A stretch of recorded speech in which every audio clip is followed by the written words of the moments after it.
tough because I am the club trainer. And for those who do not know, the alternate trainer to the club is past President Mijin Yawa. So we will be here to serve you, and some of you will also be here to assist us in ensuring that we all get well served. But let me also say that training opportunities does not reside only in the club. For those of you who are old Rotarians or who are new Rotarians, you have to take advantage of visiting the website www.rotary.org. There are a lot of training opportunities there. There are webinars that are showcased in the Rotary website, which you can take advantage of. Now, the weekly meeting, like we're having today, is also a training opportunity.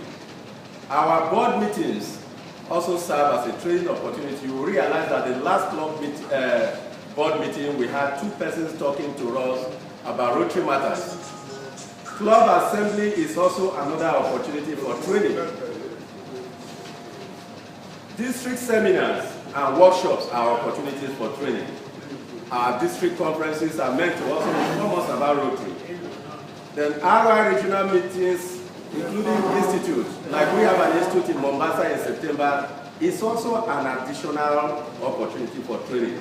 And of course, the last but not the least is the Rotary International Conventions. Now, having said that, why are all these important? We know that knowledge does not fall from a vacuum. Knowledge comes as a result of gathering of information. And so this information will not come to you unless you seek for it. Now, wisdom therefore arises as a result of the application of the knowledge. It's the same thing with lighting a candle. If you light a candle and put it under the bushel, it's like having a knowledge without utilizing it. And so, I am sure all of us will aspire to be wise men and women of our time. When a child is born, you watch the child, you will see from infancy till when he becomes an adult, there is one thing that comes to mind. The person is always seeking to find out or to discover his or her environment.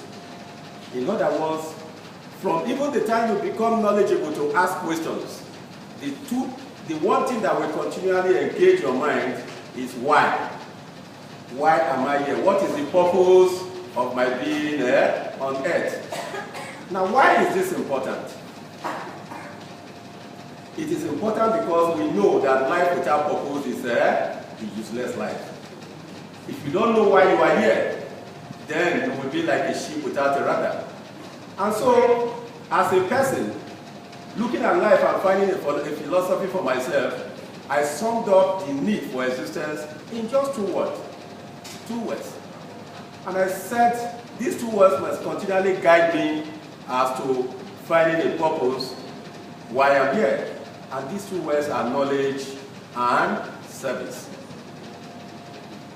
And so before I go further on why Rotary, I'd like to engage 2 persons that I've mentored in this club.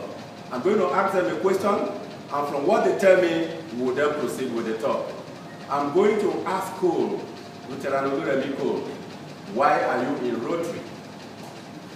Actually, Rotary is all about... I'll give you the mic so that everybody can hear you. To serve. Why are you in Rotary? My past district governor, I'm a Rotary to serve. It's all about service, about self. Why are you in Rotary? Where is someone? Disappeared. Okay, let me engage Princess. Why are you in Rotary? Thank you, sir. I think my very first coming into this job, I was asked this question, and I gave it to them, and I told the house. I came into Rotary, and I'm in Rotary because I believe in humanity, because I believe in giving, to live my life, and to serve humanity. Because there's more lesson in serving than in receiving. Fellow Rotarians, can we give a round of applause to these 2 respondents? Now, I'm going to draw our attention to this program. You go to page the page that contains the profile of Paul P. Harris. What page is that? Page 3. Now, if you look at the third paragraph, I will read the third paragraph of that profile. It says, for the next several years, Paul Harris devoted a deal of time on reflecting on conditions of life and business. And by 1905, he had formulated a definite philosophy of business relations.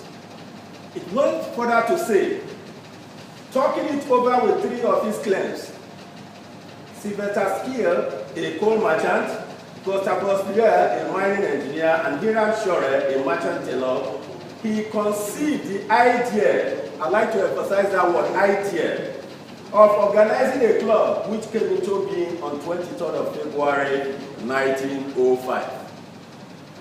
In other words, the thought of forming a club came from Paul P. Harris. And what he now did was to communicate that intent to his friends. And through communicating this intent to his friends, that was how we now have the organization we now refer to as the Rotary International. If we were to look for the original intent for the formation of the club, that is the purpose for forming the club, then we have to go to Paul P. Harris. But we are lucky that in the course of the development of Rotary, this intent, the purpose for establishing Rotary, has been given to us in various forms. And these are the ones we refer to as the guiding principles of Rotary. If you like, you can call them the ideals of Rotary. Now, for our friends who are not members of the club, these guiding principles can also be found in Rotary songs. One of them is in the 4-way test of the things we think, say, or do. But of most important is the object of Rotary, because the object tells us what Rotary does. Now, there are other laws that guide Rotary, like the Constitution of Rotary. There is also a law that particularly guides this club, that is the bylaw of the club. But more importantly, the guiding principles of Rotary are what tells you what Rotary is and what Rotary does. So if you are engaging with Rotary, and if you are looking for a reason why to join Rotary, you first and foremost must engage with the ideas of Rotary, or the guiding principles of Rotary. Now, if you look at our bulletin, you will see that 20 reasons, we formulated 20 reasons why you must join Rotary. And you find out that one of the first reasons, and in fact, the first point we have noted here is the need for friendship and fellowship. Because man on his own cannot fellowship with himself. We need friends. You need the other person to be able to exist and do the activities of life. And so one of the things you gain by being a Rotarian is coming here to meet with friends, coming here to share ideas about life, and through such fellowship, evolving in attributes or ways of helping develop your community. So you find out that when the founder formed this club with his friend, the first thing they did, they recognized that in their community, there were gaps, there were things they could do to make their community a better place. And so the first project they did was a public toilet. And so today, even public toilet, whether in schools or in public, are still a vital issues in communities of the world. And so as a Rotarian, if you had a motive for coming to join a club, and the motive lied in the fact that your friend just invited you, and you looked at a Rotary Club meeting as a way of escape, you are tired in the workplace, you just want to come, sit down, drink, and probably go home to rest. That motive will not be enough. And like I said ab initio, if your motive cannot be reduced to those 2 words of knowledge and service, then you have no business coming to the portal of Rotary. We always say in Rotary that the grooming of a man is a duty we claim.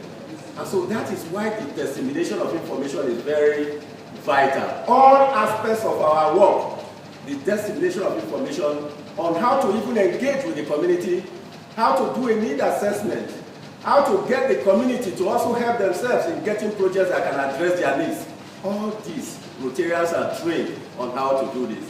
And there is no better way of a man employing his time, talent, treasure, and thinking than to involve in ensuring that he puts smile on the face of the next person he comes in contact with, or next person that may have the need for it, even in the country called Japan. So we have need for fellowship, we have need for shelter, we have need for food, we have need for hygiene, we have need for health facilities.